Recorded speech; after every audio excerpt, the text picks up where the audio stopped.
absolutely gorgeous. Beautiful day. We got real lucky. It was supposed to be real cloudy. They thought of everything when it comes to turning an RV into a luxury home, right? Not yet they haven't. But John and Julie Gilgum have come close with a motorhome that is beyond your wildest dreams. I love the reaction we get of people on the water because they just don't expect a motor coach to be sitting out here in the middle of the water. Before John and Julie get too far out on the May River near Hilton Head Island, let's have a closer look at their floating RV. The Gilgums have built a truly unique motor coach, or should that be motorboat? When it goes off-road, it really goes off-road. It takes just a moment to do this. On this particular coach, we pop open the sides. These are our outriggers. Pull the pontoon out to provide us with the stability in the water. We've got big air tanks in here, but all I do is I hit these switches, and you watch, this thing blows right out. This is no cheap bus conversion. John started with an aluminum boat hull and custom built from there up. The top half is a luxury coach. Add wheels for off-water driving, and you've got yourself an amphibious bus. We made these so that they would slide out very wide to make us more stable in the water. This is John's prototype. His plan is to make them to order. The production model will feature built-in pontoons. No need to get out of the driver's seat. As we're going down the ramp, I'm merely going to put the truck transmission in neutral. I'm going to reach over, grab a hold of the marine shifter, put it in gear, and keep on going. No hesitation, no loss of motion whatsoever. So we hit the water and gone. From loading ramp to waterborne coach in under 5 minutes. John and Julie are looking for sea life, while the spectators just can't believe what they're seeing. I love the reaction we get of people on the water because they just don't expect a motor coach to be sitting out here in the middle of the water.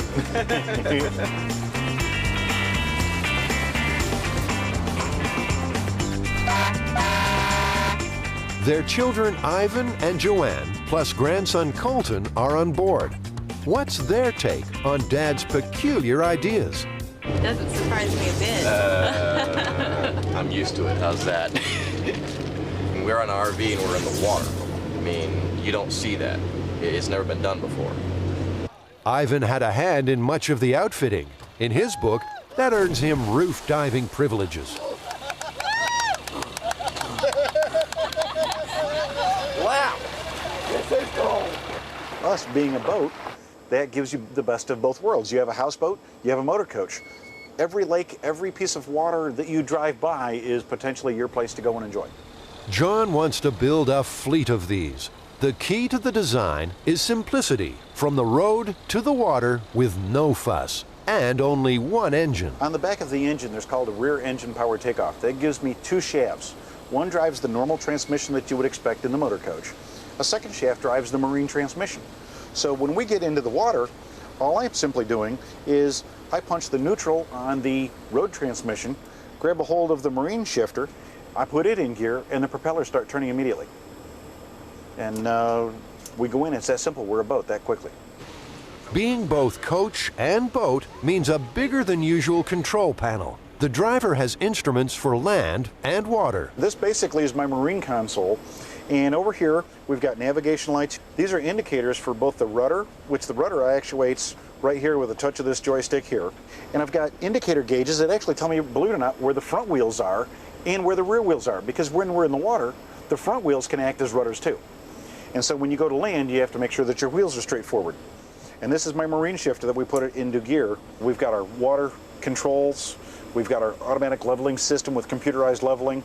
Right here we have the 3 bilge lights. The bilges are enabled, and we have warnings in each section of the bilge. We have a complete automatic fire suppression system on board. Depth gauge here, and then we have this huge electrical panel here. All of the low voltage on one side, all of the high voltage for the generator controls and so forth on this. And what modern coach would be without the backup camera? The screen displays even more functions. We've got the glove box set up for an onboard computer, so we can have the moving map GPS, the backup camera, and the PC all tied onto one monitor. The coach is designed for calm water sailing. John would not like to see owners crashing into the surf. Oh, we don't recommend that it goes into open ocean. I mean, as long as the weather and everything else and the conditions are right. This is designed as a houseboat, and therefore its limitations are about the same. You know, 3 to 4 foot waves, things like that. But, you know, it's incredibly stable.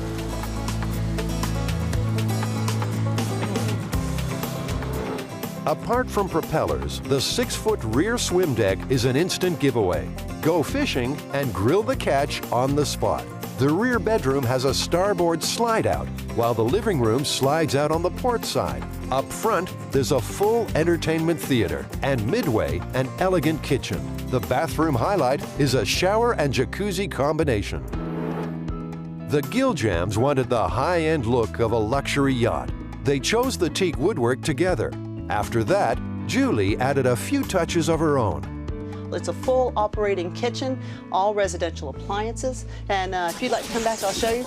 We special ordered the sink. We wanted to make it a very nice, deep sink. Solid granite countertops. We've got a dishwasher here, the glass cooktop. The microwave is also a convection oven. All the drawers have full extension, and the slides, we wanted to make absolutely certain that the kitchen was completely usable. I also have a full residential refrigerator. It's got ice and water in the door. Got a trash compactor back here, marble floors on it. And here's something you won't find on other coaches. It's very rare to actually have a jacuzzi bathtub in a motor coach. Most of them have the stand-up showers. And it's a jacuzzi with a view. Now, check out the captain's cabin. This is a queen-size bed. Now, this is a room slide-out. We also had a room slide-out up front. This room slides out 30 inches, and it is in the out position right now. You've got the back deck here. And this is a 6-foot swim deck. You simply pull the pin and the deck goes out, and I think you guys saw that when you were on the water. And it makes for additional swim platform, so you can fish, you can put table out here, you can put a barbecue grill out here and hang out. John and Julie Giljam's amphibian is quite a head-turner. Reactions run from surprise to outright disbelief. We've had them run down the boat ramp, hollering if we need a tow truck, you know, just petrified and want to call 911 for us.